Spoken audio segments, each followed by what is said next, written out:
সকালের কাজকর্ম কমপ্লিট করে রান্না বান্না যখন করলাম তখন দুজনের মাথায় একটা অদ্ভুত বুদ্ধি আসলো, সেটা হলো শীতের রোদ্দুরের পিকনিক।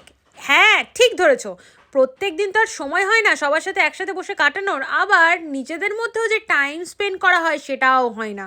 সারাদিন দৌড়ে দৌড়েই আমরা বেহাল হয়ে গেলাম। যাই হোক, তো দুজনে মিলেই আজকে ছাদে করব পিকনিক। আর আমার ঠাকুমা কিন্তু এভরিডে আমাদের জন্য কিছু না কিছু রেখে দেয়।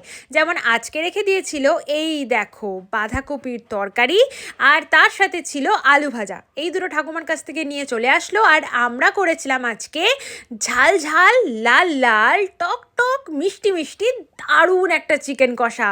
ওহো, তার সাথে কাঁচা পেঁয়াজ আর কাঁচা লঙ্কা মাস্ট। আর আমাদের সব সময়কার সঙ্গী তোমরা তো জানোই, আমাদের কুট্টুস মহারাজ।